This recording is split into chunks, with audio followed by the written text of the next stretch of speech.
Hello guys, नमस्कार। तो आइए हम लोग आज देखते हैं कि भारतीय इतिहास की समय रेखा है। तो आज हम लोग एंशियंट हिस्ट्री को कंप्लीट करेंगे, जो कि इसकी टाइमलाइन के साथ में कंप्लीट करेंगे। यहाँ पे बहुत ज़्यादा फैक्ट नहीं होगा, लेकिन एक आपको मोटा मोटी चीज़ें समझ में आ जाएगी कि इतिहास में आपको क्या क्या पढ़ना है।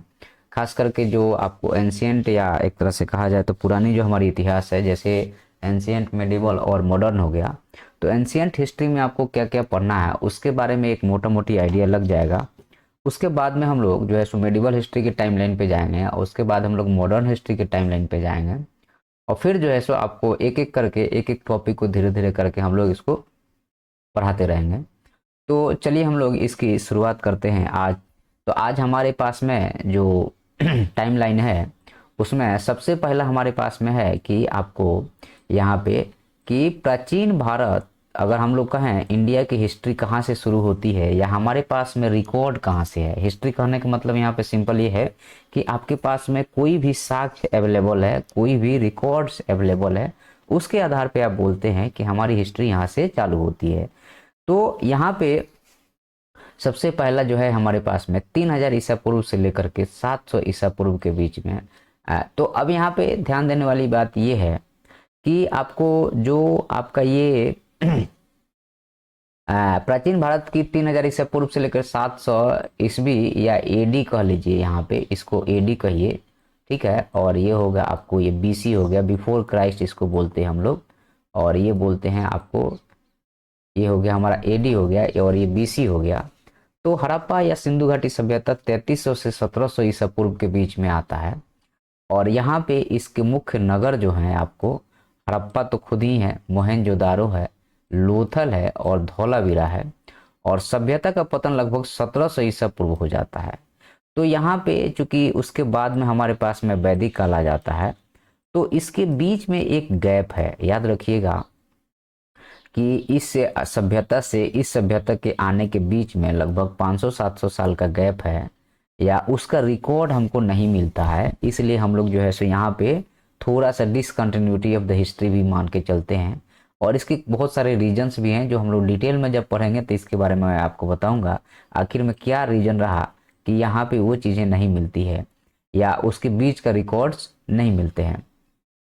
और ये अगर आप इसको देखिएगा कि ये हमें ये हिस्ट्री कहाँ से मिल रही है, अगर मैं इसके बारे में आपसे चर्चा करूं तो ये हिस्ट्री आपको मिल रही है,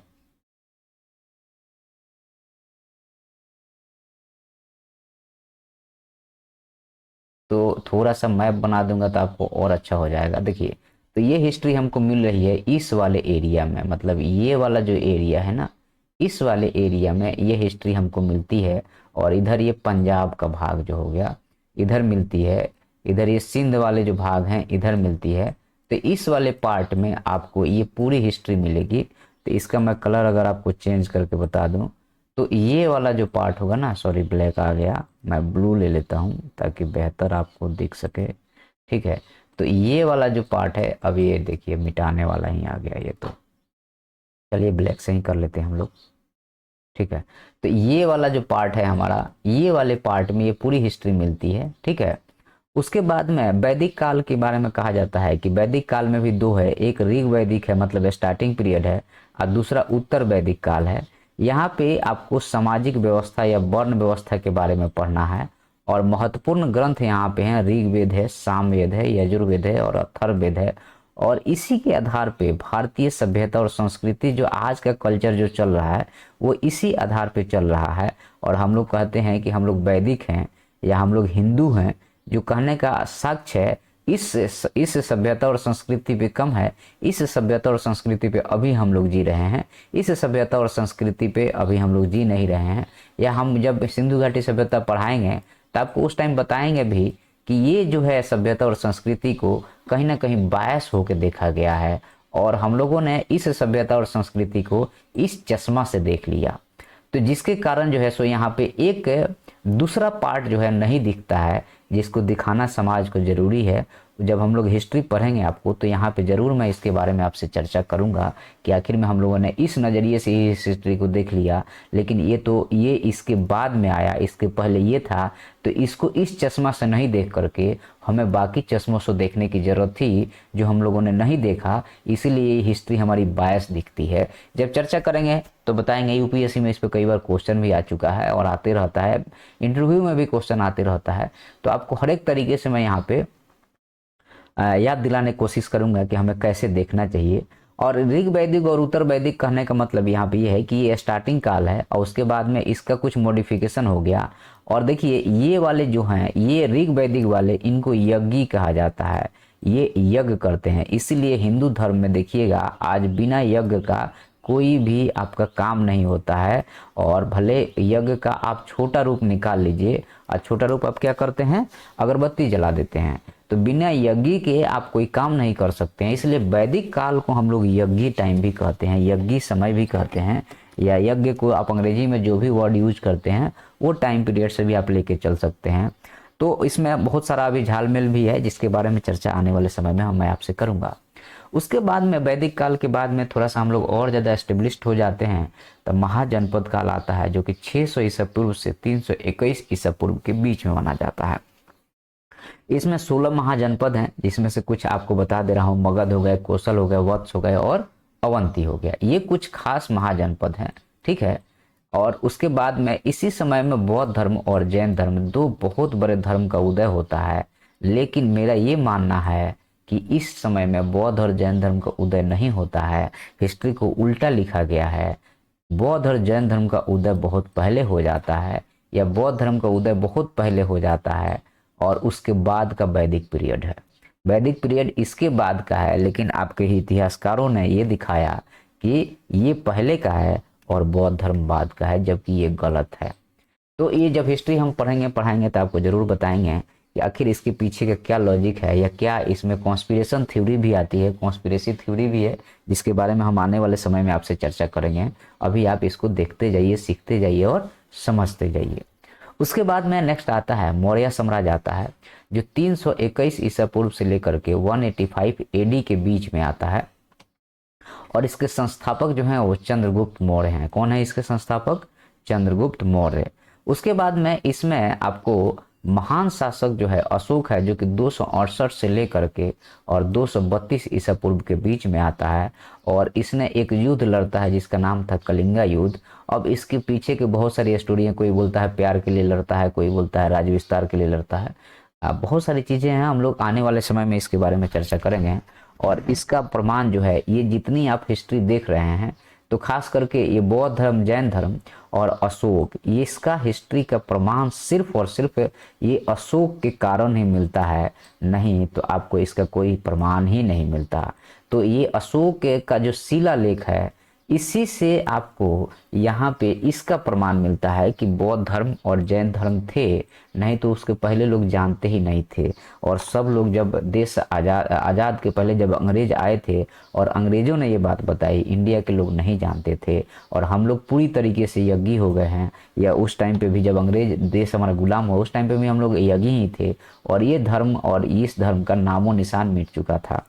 तो अब आने वाले समय में हम लोग इसके बारे में पढ़ेंगे। और ये जितना मौर्य साम्राज्य का हमें ज्ञान मिलता है, सिर्फ और सिर्फ अशोक के शिलालेख से ही मिलता है। नेक्स्ट हमारे पास में है शुंग और कण्व वंश, जो कि उसके अशोक के बाद में आते हैं। शुंग जो है सो अशोक के वंश को खत्म करता है, या मौर्य साम्राज्य खत्म करके अपना साम्राज्य स्थापित करता है। और देखिए इसके साथ भी बहुत सारी कॉन्स्पिरेसी है, जिसको मैं आने वाले समय में आपको रिवील करूंगा।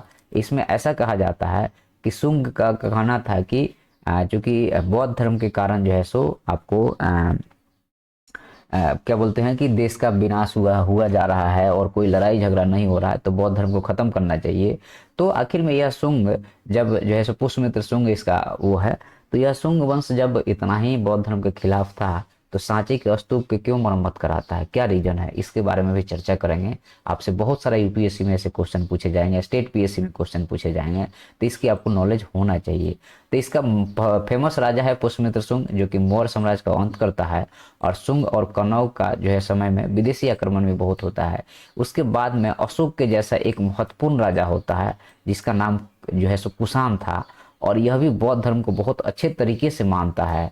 और इसके महान शासक कनिष्क था 78 ईस्वी में, और यह भी बौद्ध धर्म का प्रचार और प्रसार कराता है और गंधार कला का विकास करता है। याद रखिएगा, जो ये चीज़ें हैं ये बहुत फेमस है, इसलिए फेमस है क्योंकि अगर आप देखिएगा हिस्ट्री को, और अगर आप अपनी हिस्ट्री जानना चाहते हैं तो आपको मूर्ति कला के बारे में पढ़ना बहुत ज़्यादा ज़रूरी है। और ये इधर इस रीजन पे है जो है सो मूर्ति कला का विकास, पहला मूर्ति कला का विकास यहाँ पे होता है गंधार काल में। इसके पहले मूर्ति कला नहीं है, याद रखिएगा, इसके पहले मूर्ति कला नहीं है। और सिंधु घाटी सभ्यता के समय मूर्ति कला के बाद में फिर मूर्ति कला, चूंकि एक सभ्यता खत्म होती है, बीच में गैप हो जाता है, तो वो चीज़ें खत्म हो जाती है, फिर से आपको जीरो से शुरुआत करना पड़ता है। जैसे एक आदमी है, जन्म लेता है और बुद्धे होने तक वो सब चीज़ सीखता है, और मौत हो जाती है तो वो सब चीज़ खत्म हो जाता है, फिर से नया जन्म लेगा तो फिर उसको जीरो से शुरुआत करनी पड़ेगी। वैसे ही सेम चीज़ यहाँ पे भी है, क्योंकि एक हिस्ट्री खत्म हो गई, उसके बीच में जब कालखंड आ जाते हैं और वो चीज़ें खत्म हो जाती है, फिर आपको जीरो से शुरुआत करनी पड़ती है।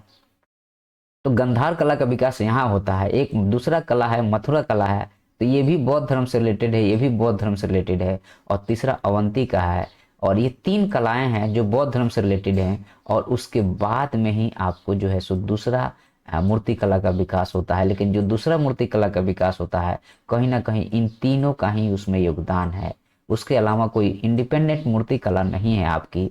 इसीलिए जो है सो कहा जाता है कि आज की जितनी मूर्तियां दिखती हैं वो पुराने बौद्ध धर्म की तरह दिखती हैं या बौद्ध धर्म से बायस्ड दिखती हैं, लेकिन उसको लोग एक्सेप्ट नहीं कर पाते, यह समस्या है।